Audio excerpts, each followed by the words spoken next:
remember the film War Dogs with Jonah Hill and Miles Teller? Well, this guy is the Miles Teller. Not very often that you get a Hollywood movie made about your life. When he was just 24 freaking years old, his company secured a nearly $300 million U.S. government contract to supply Afghan army ammo, weapons of war. This ammo was going to our Afghan national allies. They were running out of ammo. They're like, our allies are about to get slaughtered here by the Taliban unless you guys deliver. You cannot do everything by yourself, so you need to have people who have the skills you don't have. Without that, you can't do business. The most successful people in life, they don't learn from their mistakes. They learn from other people's mistakes. They don't make the same mistakes themselves. Number one skill set tied directly to how much you earn in anything is going to be what? How you...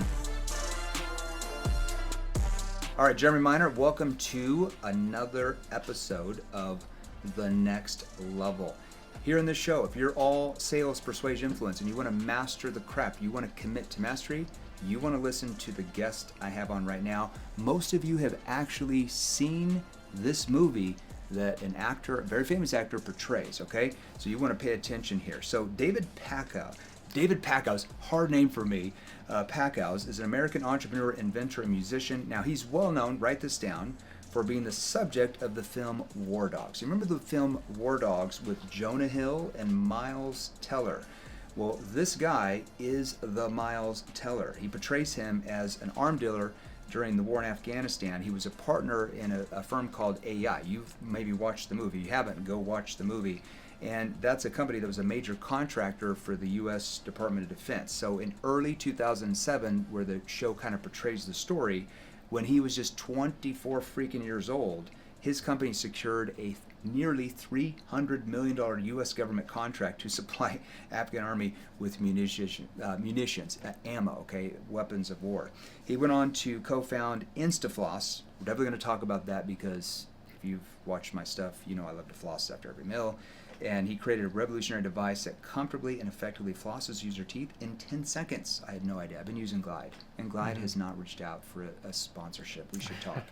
Most recently, he launched War Dogs Academy, which is an online school that teaches you how to start and succeed in government contracting businesses. Maybe you're interested in that.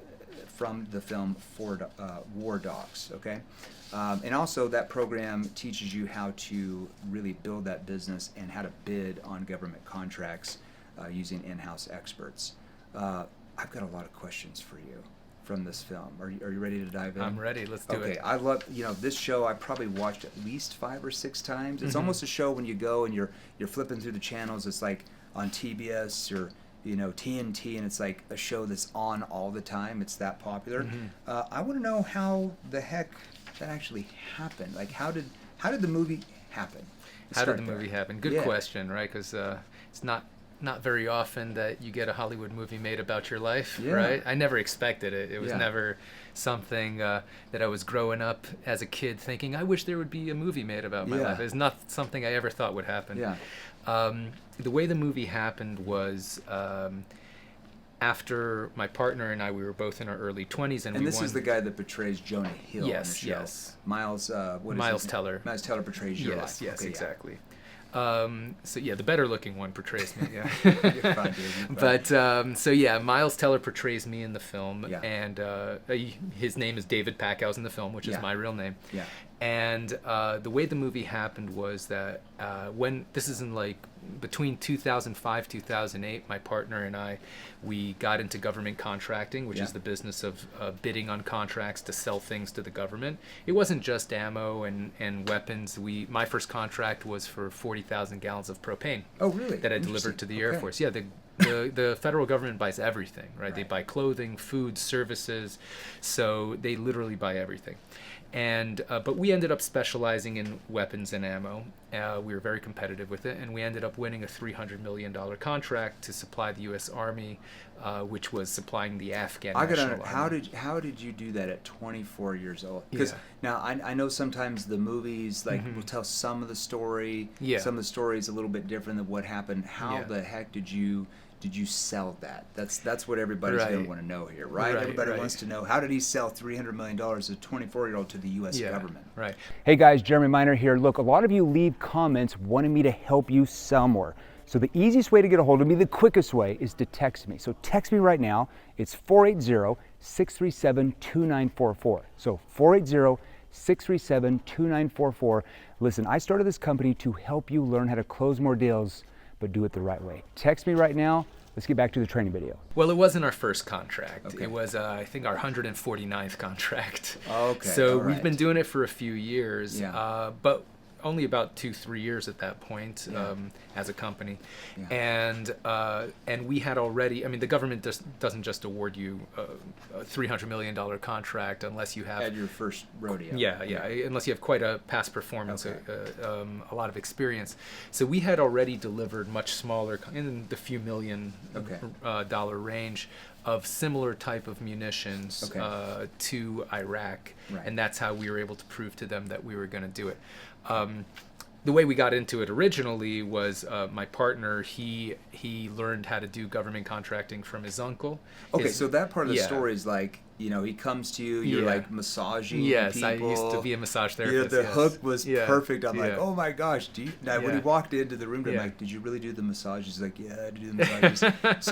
So was this an old friend of yours that then comes to you and is like, hey, you want to make some money or something like that? Is that kind of how it started? Yeah, pretty much. I mean, we had known each other since we were like young teenagers. We had actually met in synagogue. Both of our families are Jewish, and they went to the same synagogue.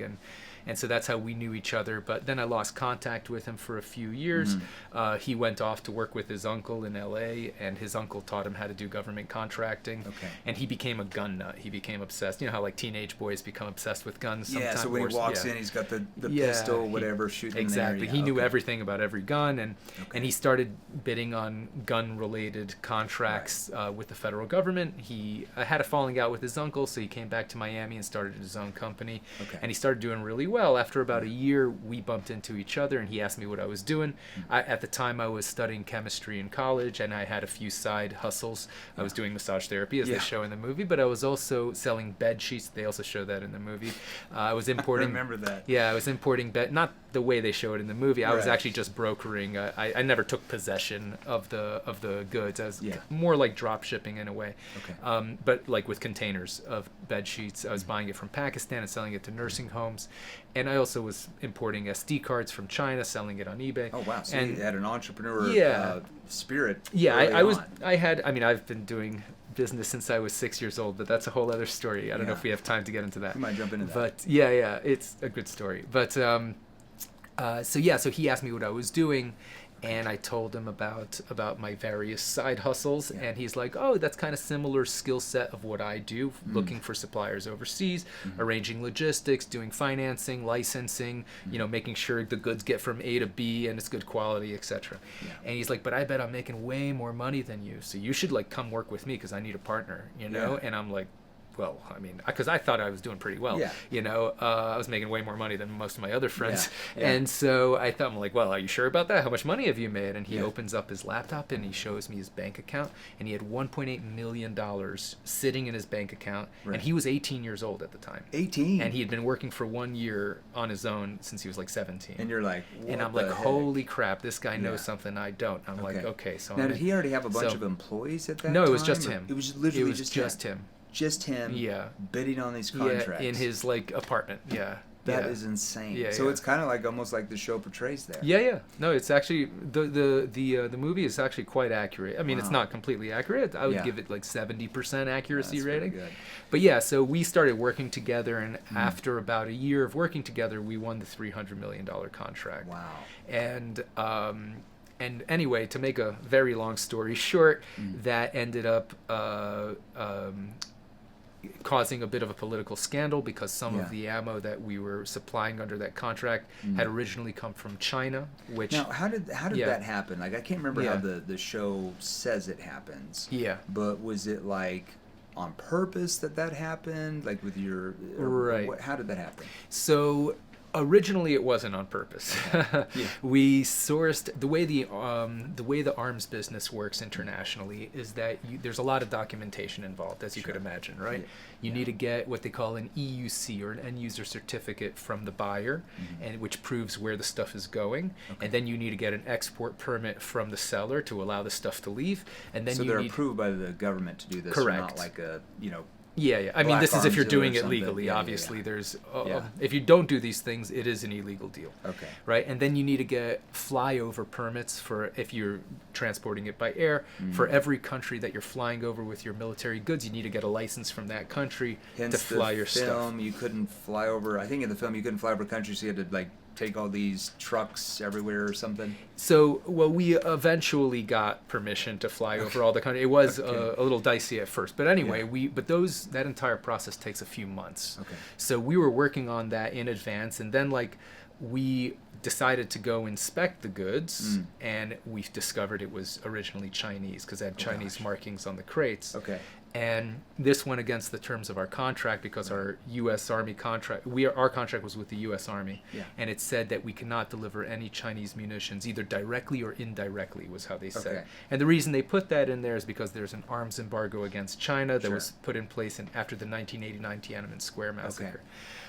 Now, this stuff had originally come from China in the 70s, so it wasn't even illegal under the embargo, but they didn't mention that in our contract. So they just said no Chinese, period. Yeah. So it violated the terms of our contract, and we thought, well, we could tell them about it and say, hey, you guys meant anything that violates the embargo, can you give us a waiver? And we thought, well, if we do that, maybe they'll say, it's not really fair that we allow you to deliver this stuff because your competitors, they were more responsible and they didn't bid this stuff. They knew they weren't allowed to. So we're going to have to take this $300 million contract away from you and put it out for open bid. That's what we were afraid of. So we decided not to tell them about it, and we decided to just repackage the ammunition in order to hide that it was Chinese. And eventually the New York Times discovered the whole operation. How did that happen? How did they discover that? Right. So Ephraim, my partner, decided that he wanted to save some money and got rid of Jonah Hill. Yeah, Jonah Hill. Yeah. Right. He decided he wanted to save some money and got rid of the original packaging guy, the guy who was doing the repackage, an Albanian guy. Okay. And that guy asked us to pay him $20,000 for the extra boxes he had that he would have nothing to do with because we canceled this contract, and Ephraim refused to pay him because he was a dick. So Ephraim screwed him over $20,000, and that guy got really upset. It was a big mistake. Yeah. And the box guy got really upset, and he called up the New York Times and told them what we were doing, and he also called up the FBI and told them. And so they opened up an investigation, and that's how we ended up on the front page of the New York Times. Our mugshots were on the front page of the New York Times. And it was not a flattering article. Yeah. And they actually had a whole bunch of misinformation in the New York Times. They said we were delivering defective ammunition, which was not true. Yeah. But because of that, it created a whole political scandal, and that's when the government decided to charge us with fraud for lying about the origin of ammunition. That makes sense. And because of the New York Times article, Rolling Stone thought it was super interesting, and they decided to do quite an extensive investigative journalistic piece on the story. And so they published a very extensive story on us, and that's the story. The Rolling Stone article is what Todd Phillips, the director of the Hangover movies, he read it and he was like, this is a super cool story, I want to make this into a film. So that's how it happened. So that's how it happened. What, did this guy just calls you, or a representative calls you one day? So what happened was Todd Phillips, his people, and he never does the calls himself, right? He calls up his people, arranged it with the author of the article, a guy named Guy Lawson. He's a journalist. He worked for Rolling Stone. And so they optioned the article, and they decided to option my life rights as well, which they did not have to legally do. Because of freedom of speech in this country if you are officially a public figure, which means if you appear in the newspaper or in like on TV, you're officially considered a public figure, and anyone could make any piece of fiction with your real name in it, and they don't have to pay you a penny, and they can say anything they want about you. That's how the laws work in the United States. It's different in like places like the UK. They have stronger anti-libel laws, but in the United States, they didn't have to pay me a penny. They were not required to do that. But because they wanted to portray the story, the movie as based on the real story, they wanted my involvement to make it more realistic. I see. And so the screenwriter, Stephen Chin of the War Dog screenplay, he flew into Miami and spent like about a week with me and did a whole bunch of really long interviews, recorded them all, and he based the first version of the screenplay on my interviews. And then Todd Phillips rewrote it like 10 times to make it more Hollywood format. Exactly. So, the action, when they, the build. When they came and like arrested you guys and stuff, like, did you serve a lot of? I can't remember. Did you serve a lot of prison time? Or what? No, I didn't do any prison time. That's I feel very fortunate. I ended up getting sentenced to 7 months of house arrest. Oh wow. Okay. Ephraim he got 4 years in prison, but that's because he committed a second crime while awaiting sentencing for the first one. We both pled guilty. We had signed a plea agreement, but part of the plea agreement is that you commit no further crimes before you get sentenced. And he decided to keep on doing the arms business secretly under someone else's name, and he got caught up in a sting operation by the ATF. And they tricked him into picking up a gun. And so then he was a felon in possession of a firearm, and so he ended up getting 4 years. So I want to know, like, let's dive, and this might be part of the movie that they'll have seen or they'll go watch. But what was like when you're in government contracting? Okay, because we train salespeople that sell to consumers. We train salespeople that sell to companies, and we have some. Companies or salespeople that sell to the government. It's a little bit of a different thing there. Yes, very different.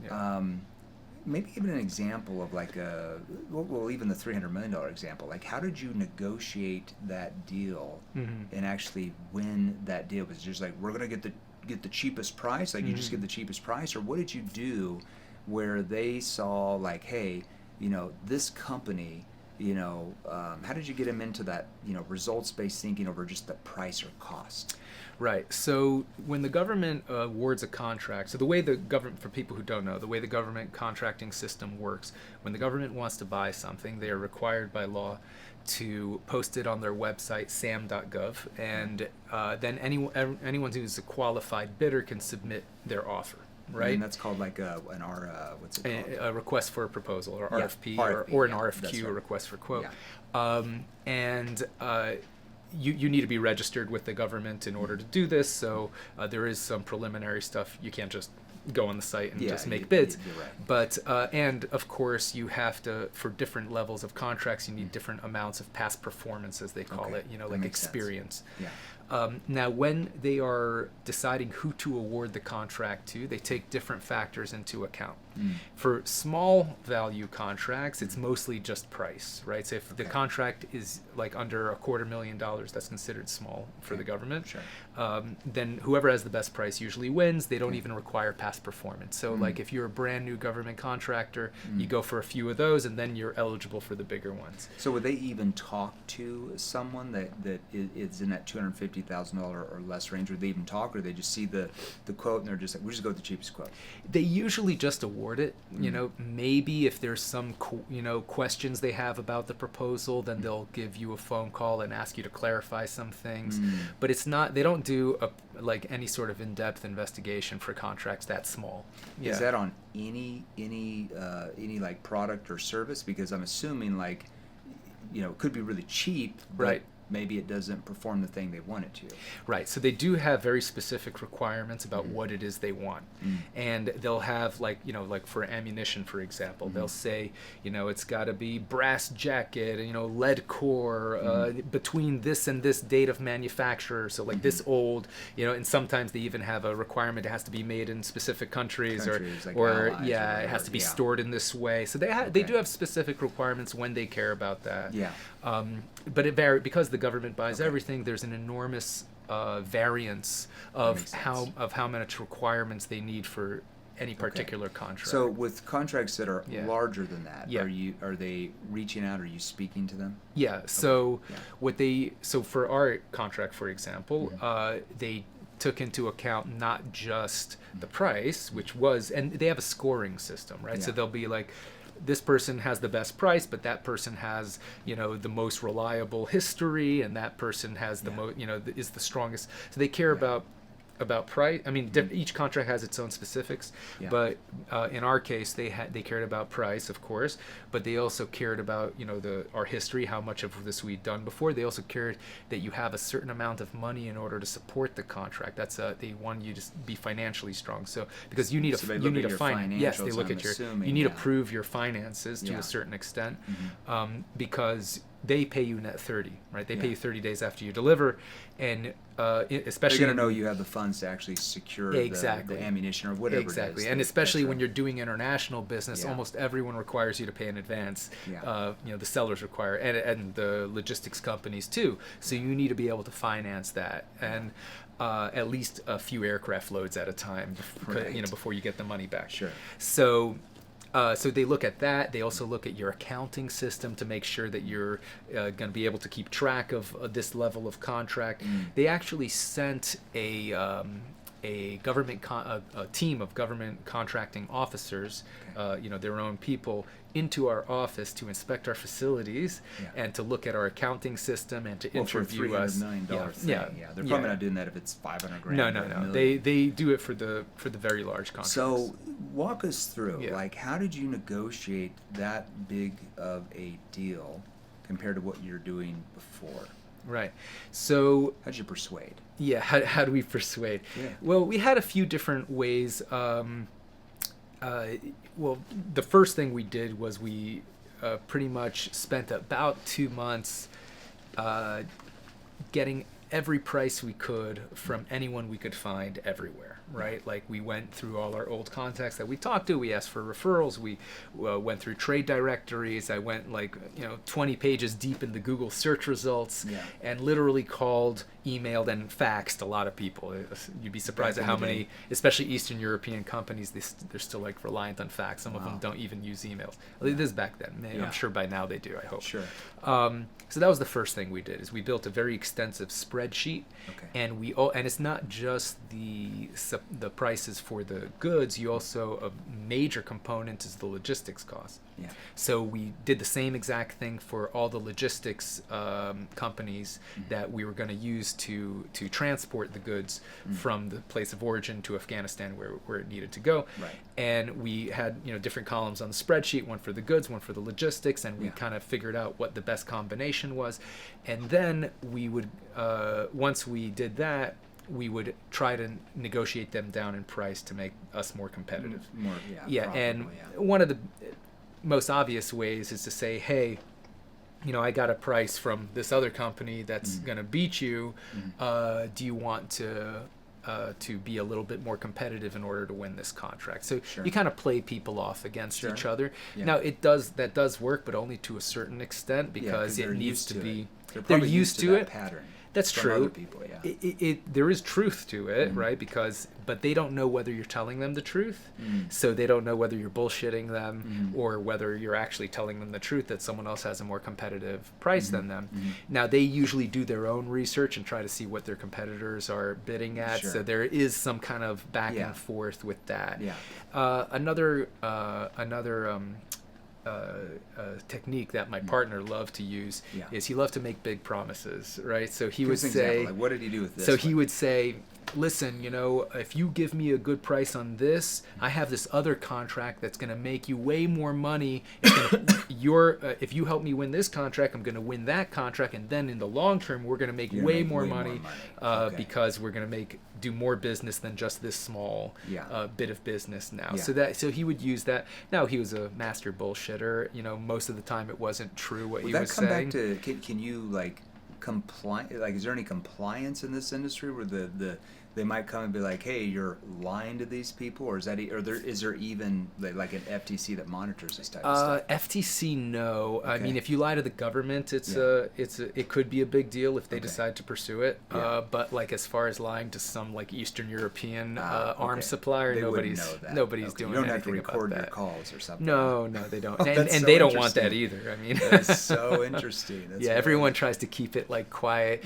Most of these guys, they'll like. I mean, these days they're like use Signal and they'll have everything automatically deleted, their messages because they don't want to leave any trail just in case. Oh my gosh. So so they're not looking to keep records of their conversations at the very minimum. Yeah. Okay, that makes sense. Yeah, and it's my good friend Chris Voss. Have you ever heard Andrew said on the podcast a while ago? Never Split the Difference negotiation. Yeah. He might come in because we do something similar. He might come in and instead of kind of like your partner did was like over promising, which some people will go for that. Yeah. Others might have heard of that before, so they get a little skeptical, and maybe lose a little bit of trust. Yeah. It'll work some, but won't work on everybody. And he would typically teach you to come in and be like, hey, what I'm about to offer you is, you're going to get defensive. So he's going to frame them. Right. Like you're going to get defensive. You're going to think like I'm just, I'm not telling you the truth. You might even think that I'm a liar. Mm-hmm. And typically when you frame that up front, people are like, well, no, I wouldn't do that. Right. So you're getting them like you're so you framing get ahead of it. Yeah, you're getting ahead like, what I'm about to ask you to do on this price is going to cause you to get defensive.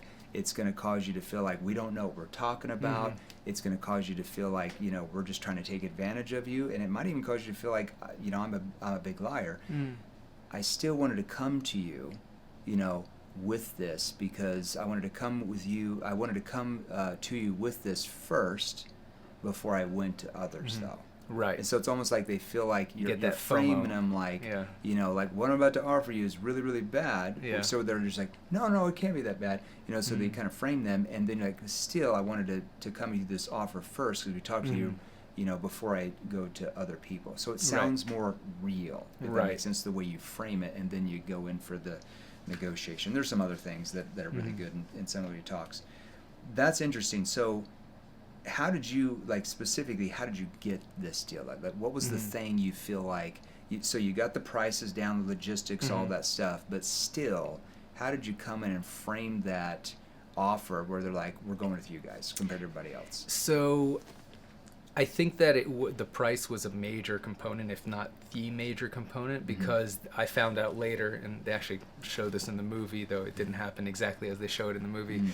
We found out that the next lowest bidder was $52 million higher than us. Oh, interesting. For the same thing. For the same thing, for the same thing. So we were significantly cheaper than everyone else. What was your what's your profit margin on something like that? It's $300 million. Do you just charge an extra 10%, 5%? So our original profit margin, which we bid it at, was 9% because we figured everyone else is doing 10%. So we wanted to, in case someone else had the exact same price as we had, we wanted to go 9%. Okay. But after we won the contract, we renegotiated a lot of the prices, and we figured out some cheaper logistics options, and so we ended up averaging about 20%.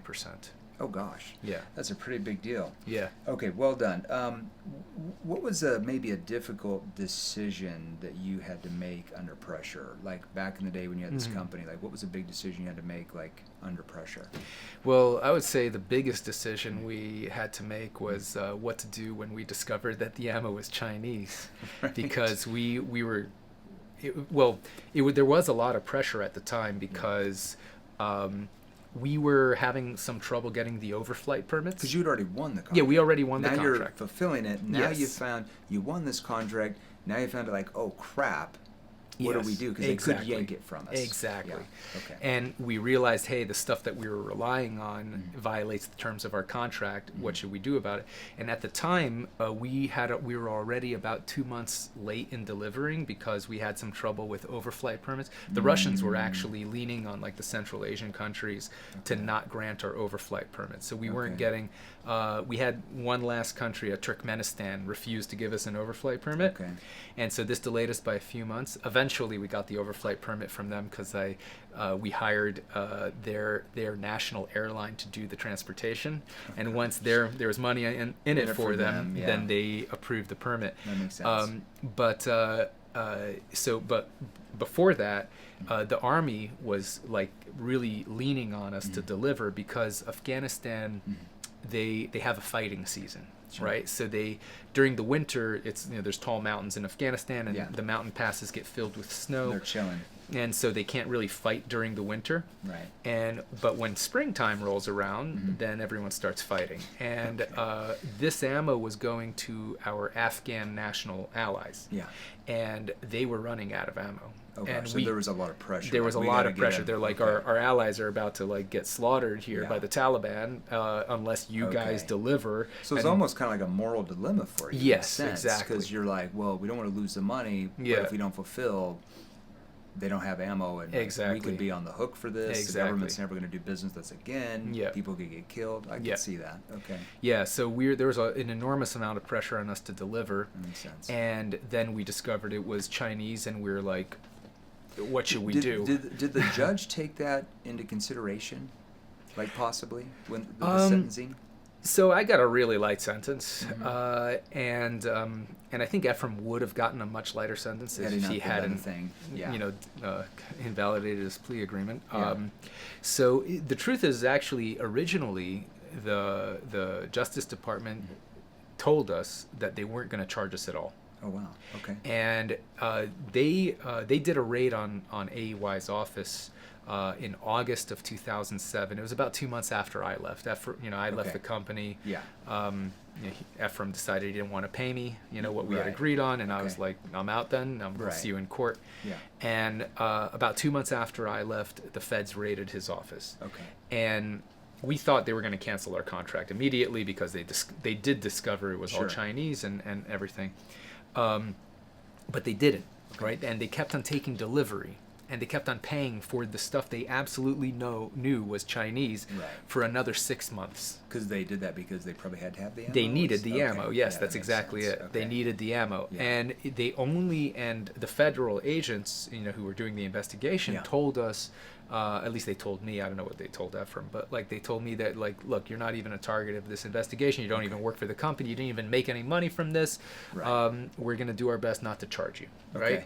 Do our best, right? And then when the New York Times article came out, 2 days later they charged us, and they're like, there's too much political pressure on this. So it was really more of it was a public relations thing. They had to throw someone under the bus. So you have all this stuff going, and then how did you get into teeth floss? I got to know that, because I'm a big flosser. I told you right before here, my dentist probably about 15 years ago, when I got I think it's when I got veneers for the first time. Yeah. Said, hey, if you floss, like after every meal, on average, your lifespan, I think he said, I want to say like 7 to 9 years longer just by floss. I'm like, what do you mean? He's like, yeah, because your teeth get all the food in there, and it rots in your teeth, and then it goes down into your organs. The bacteria goes into your blood system. How did you go from like war dogs, like government contracting, to I'm going to start this tooth floss thing? Yeah, so it wasn't directly.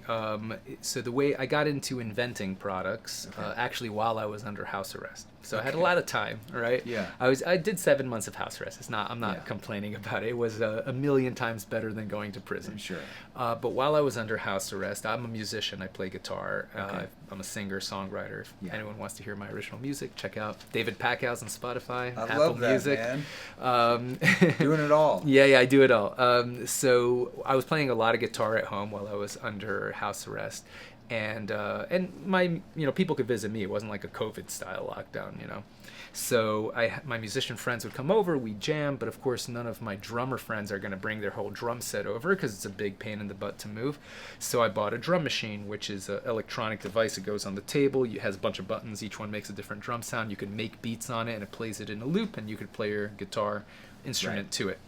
But every time I wanted the beat to change, like when I'm going from verse to chorus, I had to like stop playing my guitar, press a button on the machine, go back to playing my guitar, and interrupted the flow of the music. Right. So I thought, I need something like this in a hands-free version, like in a pedal on the floor. And I was sure someone made it, But I went online to look for it, and nobody made it. And all my musician friends thought it was an amazing idea. So I created it. It took me a few years. But eventually I came out with it. It's called the Beat Buddy, like your buddy that plays the beat. And that was my first invention. Okay. And since that, and the launch of my company, Singular Sound. And we've created several other music-related inventions since then. It's done very, very well. I've sold many millions of dollars worth of those products. But my co-founder, my brother, I went into business with my brother to build this company. I needed someone I could trust 100% after I'd been burned with the last guy. So he's not a musician, and he was always complaining to me that the music industry, the musical instrument industry, is a very niche market. He's like, we need to come up with something that can apply to anyone. And so we were smoking weed at home. Start of all great stories. I love the honesty. And we got the munchies. And I had some mango. And mango's great munchy food because it's sweet, it's juicy. But the problem with mango is it gets all those fibers stuck in your teeth. And so my brother asked me for some dental floss, and we go to my bathroom. We're both flossing in the mirror, and I'm like, oh man, this is such a pain. I wish if you could invent a machine that can floss your teeth for you. Everyone was going to want that. And he's like, oh my God, that's the most mass market thing we could ever do. Everybody has teeth. And so everybody has teeth. So we actually, our corporate structure, so the product we came up with is called Instafloss, like Instagram, but flossing, Instafloss. You can check it out at instafloss.com. And I'm there. I'm signing up. But the company, the corporate structure is EHT Inc., which stands for Everybody Has Teeth. Okay, I like that, So what we came up with, our solution here, I actually have the head of the device here. It's like an H-shaped manifold. And instead of, water pick uses a single jet of water that you have to trace your gum line, top, bottom, and on the inside, which is very difficult to do. And it needs to be at a 90-degree angle to the gum line, because if you point it into the gum, it irritates the gum. If you point it down, it's not effective. So instead of a single water jet, we use 12 water jets. There's 3 on each quadrant to get the entire gum line. And this thing swivels. And so you just need to bite. This thing connects obviously to a device that pumps water in it, and you just bite into it like this, and then turn it all back, and you're done. That quick? Dude, it's about 10 seconds is the ideal way. So are you selling this to consumers or dentists, or who are you selling so to? Currently we're selling it only on instafloss.com just because we've been a bit low on inventory. We keep on selling out, and we're actually currently raising more money to increase our production capacity so that we could get into big box stores, Walgreens, etc.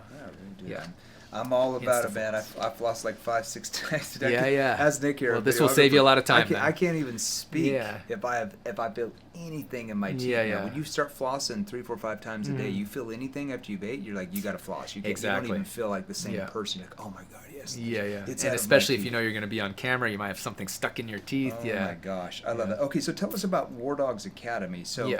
You get this. Where did you get an idea? You've been contracting. You've had all these interventions. What caused you to be like, hey, I'm going to start teaching people how to master government contracting? Right. So since the movie came out, I had a lot of people contact me on Instagram and Twitter and social media in general, and they're all begging me to teach them how to do government contracting, because government contracting, it's an enormous business. The federal government is the single biggest customer in the entire world by far, right? But it is very technical. Like there's a lot of hoops you got to jump through, and there's a lot of ways you could mess up. They have a lot of requirements, a lot of a fine print you got to read, and all that. So you don't know what you don't know. You need to learn from somebody who's already done the thing you're wanting to do, so you don't make the mistakes.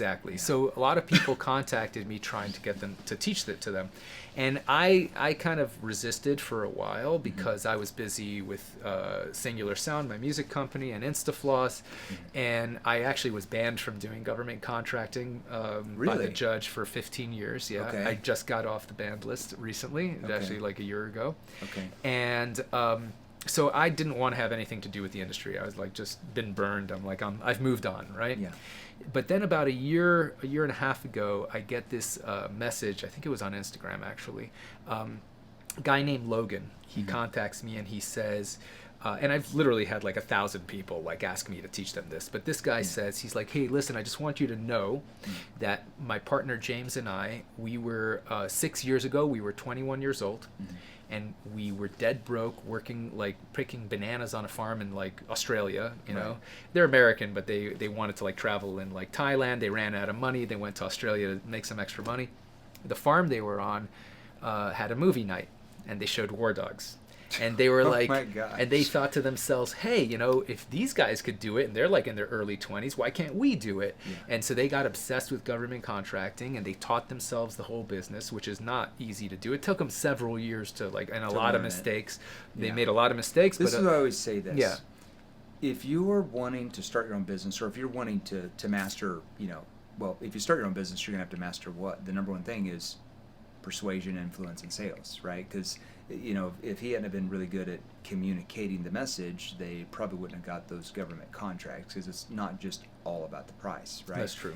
So if you're wanting to do anything, sales, persuade, you know, sales, starting your own business, coaching, whatever, the number one skill, what's the number one skill that is going to determine how much you make? Your communication skills. That is the number one skill. It's very true. So I always say, you know, the most successful people in life, they don't learn from their mistakes.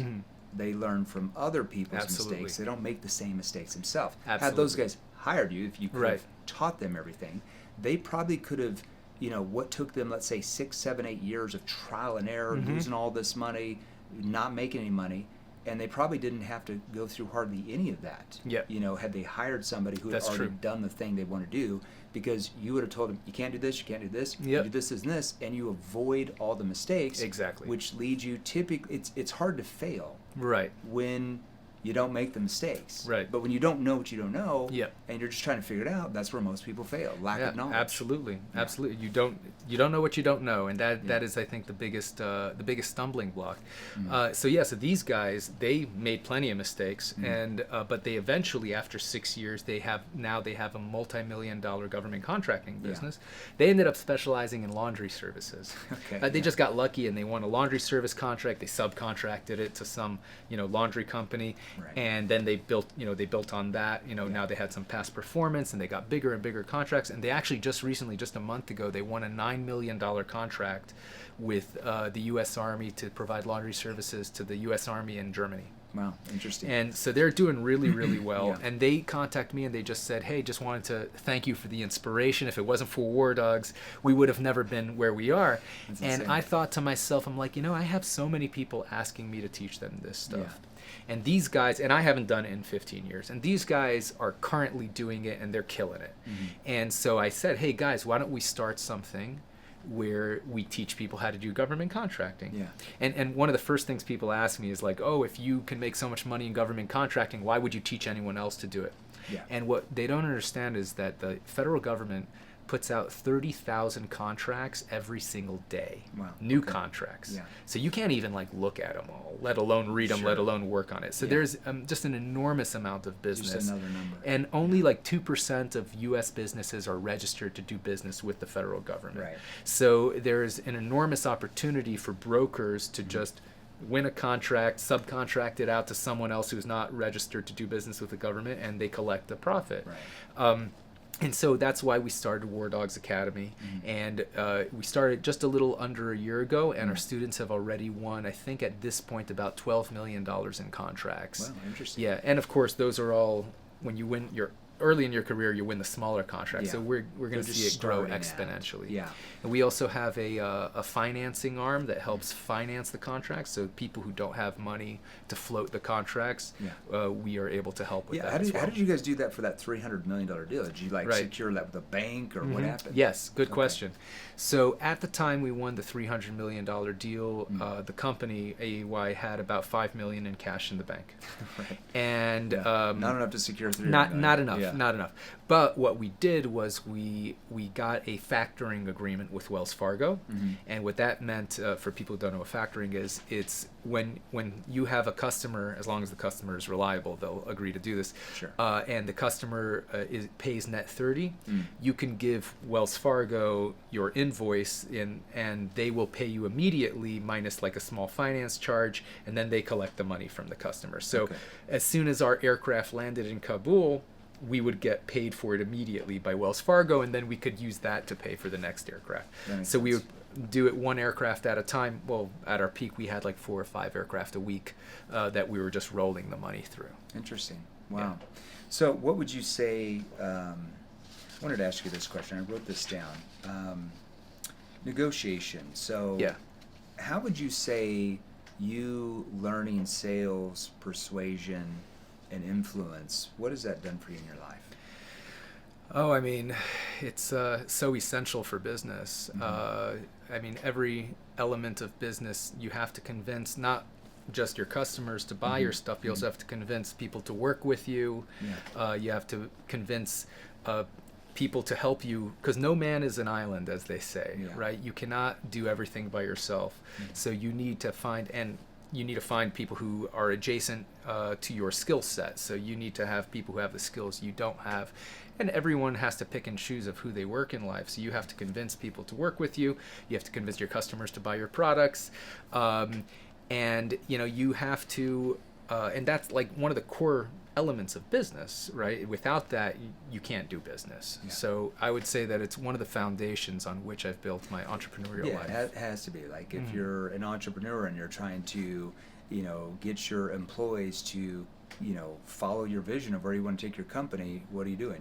You're persuading, you're influencing, you're trying to, as I say, move others to your way of thinking. If you're, a politician, trying to get people to vote for you. You're trying to persuade, influence. You're trying to move other people. If you're an employee, trying to convince your boss to give you a pay raise. That's true. You're trying to persuade. I mean, it really, like I said, number one skill set tied directly to how much you earn in anything is going to be what? How you communicate. It's not, I would say, it's not like Elon Musk was the only person that had the concept of the electric car. Right. He just knew how to influence people. He knew how to communicate the message and frame it much better than anybody else. That's where he's at, right?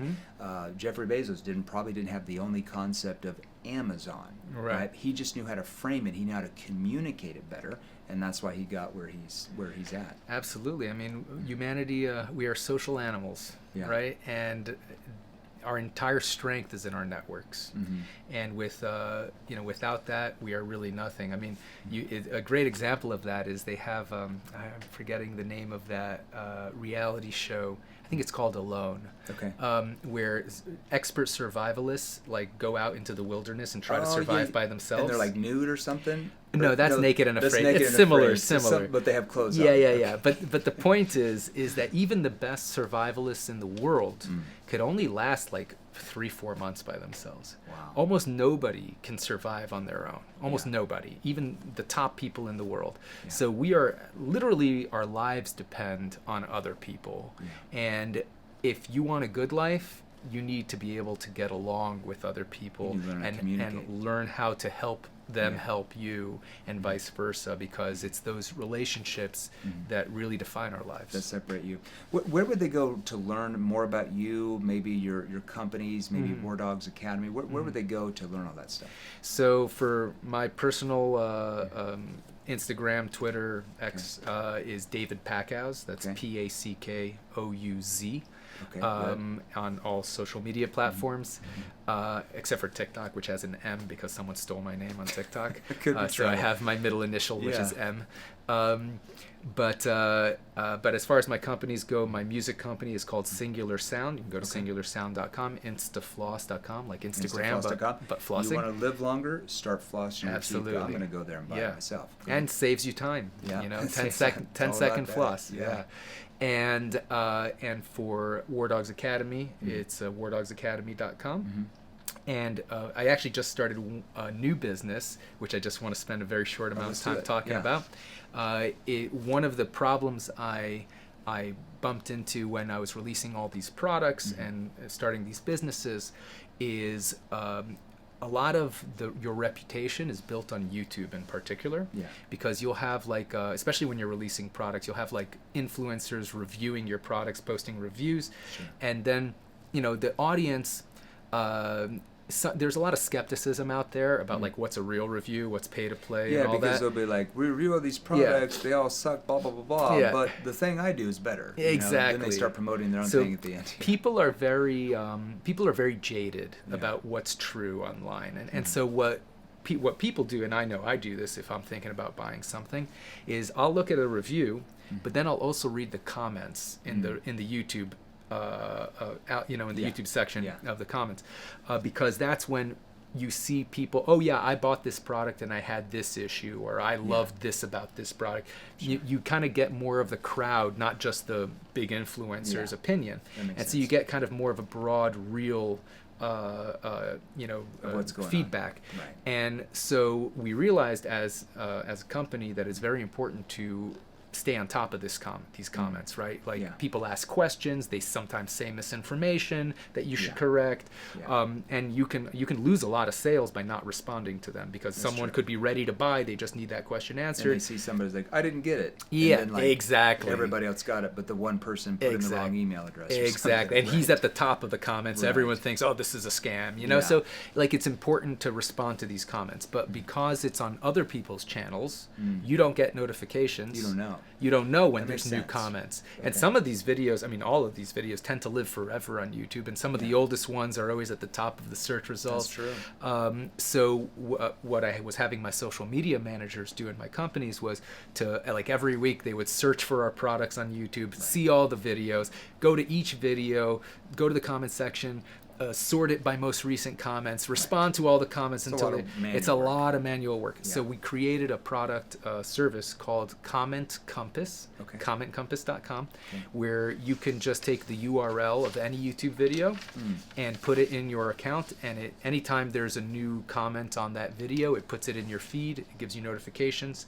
And of course, because it's the modern day, we built a AI sorting feature, so you could sort it by like questions, by negative comments, positive comments, so that you can stay on top of the that's really good. Of your so reputation. It saves you a lot of time, so exactly. you don't have to hire so many people to do that, or maybe you have somebody like a social media person on your team that's spending 3 hours a day doing it, and that pulls them away from other projects. Exactly. I like that. Or that we might be interested. I have to talk with my content director about that. Yeah. All right, everybody. Thanks. Hope that helped you. Go watch the show. War Dogs. If you haven't seen it, if you have seen it, go watch it again. With the Miles Teller that portrays this good sir here, and then you got the Jonah guy, the funny guy. What's Jonah Hill? Jonah Hill. That guy's hilarious. The Wolf on Wall Street and everything. Yeah. So go watch everything about David's life, and go. Get your teeth flossed. You're in sales. You got to get healthy, right? I promise you, it's important. If you're a company, look at commentcompass.com. I think that's really important. And if you're maybe looking for a different opportunity, maybe look at the War Dogs Academy if you're wanting to learn government contracting, so you don't like get in there and not know what to do.